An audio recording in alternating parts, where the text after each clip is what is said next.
Congressman James Lankford from the 5th District of Oklahoma. Quick conversations. We've had multiple conversations about healthcare, what's happening nationwide, as well as what's happening in Oklahoma. Let me just tell you a quick story, though, before we jump into that. One of my family traditions with my extended family over Thanksgiving is that after we've had Thanksgiving meal and everyone's all sitting around, the newspaper comes out and everyone starts going through the sale ads to start talking about all the different shopping. And we're not just talking about just price, we're also talking about quality and what people want. It's gifts, and so it's important to us that it's right, but it's also the right price. And so we go through that and begin to compare. Well, if you take that same analogy that many families do around Thanksgiving time and shopping and other moments, you take that over to healthcare and say, okay, you have a certain procedure that you need to have done. How can you shop the best price? How can you know quality? Is there any place to do that? Well, in the middle of a national conversation about healthcare right now, there are very few conversations that are really occurring about the price and the quality and how do you research that out and what's the best limiter. In the President's healthcare law that was passed now 2 years ago, the way that they control costs from the President's healthcare law is by a board called the Independent Payment Advisory Board, IPAP. It's kind of an IRS for medical. That medical IRS, they go through all procedures and they determine which procedures cost too much, which procedures cost about right, what will be the exact cost for visiting your doctor or going through a procedure, or how much a hospital will be. And if they determine this medicine costs too much, they just won't be available. That's the IPAP board. That's how they control costs with the President's healthcare board. I'm one that goes back to and says, is there a free market solution in this? And so as you begin to look around the nation and look for how do we control cost without having to have price controls set by the government, it begs the question, where is that really occurring? And so we have one of those locations happening in Oklahoma, actually.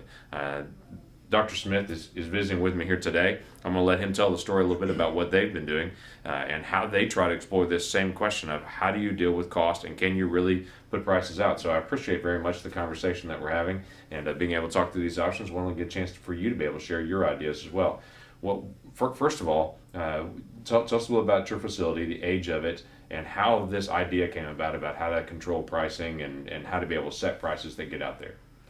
Well, I'm anesthesiologist, run the Surgery Center of Oklahoma. We opened in 1997 and been open uninterrupted since. We've always adopted an honesty and pricing model, but decided that about 4 years ago we were going to display those prices. So when you display those prices, you're talking about posting them out on the internet. Yeah, they're out online. They're out there. One of the first things that happened after we put these prices online, as I've told you before, is the Canadians started calling. And they found our prices reasonable enough that they would pay that price to not stand in line for months or years to get their procedures. We then had patients come from surrounding states. That continues. Big self-insured companies have noticed the difference between what we have posted online and what they're paying at big hospitals across town. The spread usually is 5 to 1, but oftentimes is 10 to 1, we being 10% of the price of price across town. Interestingly too, hospitals that have been losing business to us by virtue of posting these low prices have been actually matching our price. And we've had 4 patients now who have been quoted by large hospitals not known for providing discount care to the dollar what we've charged online. So found that interesting. So this free market, transparent pricing model is helping people that we take care of, but it's also having a deflationary effect on costs in the Oklahoma City area. So for individuals that know that they have a certain procedure that they need to have done, they're going through the process, they're trying to explore, and right now there's a lot of questions about it. I want to pick my doctor, I want certain hospitals, I want certain facilities, but they're also evaluating price. And so if someone says, you know what, I like the particular look of this hospital, I want to go there, they can choose to do that, or they can say, I'm looking for a price and a particular physician that I like. They may also look at your surgery center and be able to come and have the procedure. The difference is they'll know your complete price up front, and it's an assured price. It's an assured price. It includes everything. It's a package price. Furthermore, if the surgeon determines that a certain procedure needs to be done, and during the procedure we find out other things in addition need to be done, we stand by our original price. There's no bait and switch, different sort of add-on later. Okay. the basics of this is the free market getting into healthcare. To say we can put prices out there, put quality, we can put all the different details so people can see it, they can view it, and they can judge it.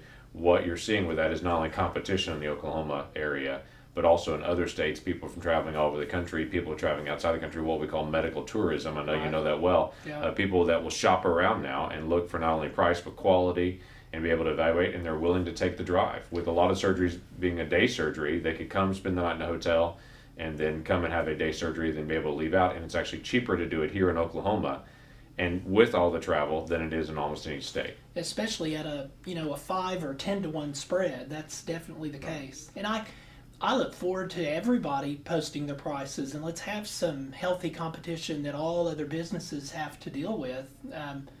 If I have a competitor that posts his prices and he matches our price, I'm going to respond to that. And the beneficiary of that response is going to be the person paying for the care. Well, I appreciate you very much coming in. I appreciate what you're doing and how you're trying to bring additional transparency into the healthcare industry. Thanks. There are a lot of ideas that are out there on healthcare, and there are a lot of ways to handle this besides the government stepping in and controlling all prices and controlling the way that we're going to function as healthcare. What we want to have is the maximum amount of time that we have the doctor, physician, surgical centers, whatever it may be, relating directly to that patient, determining price, quality, procedures, what needs to be done, and to not have an independent payment advisory board from Washington, D.C. telling every doctor in every hospital around the country what they charge, how they do it, and what they can and can't do on that. Let's get it back to the patients on there. A lot of ways to explore that. This is one of the great ways that's happening right now, and look forward to it catching on around the country. So thanks for stepping in on this. We're going to continue an ongoing conversation about healthcare in America and in Oklahoma, because this issue has to be resolved and has to be done right. Thank you.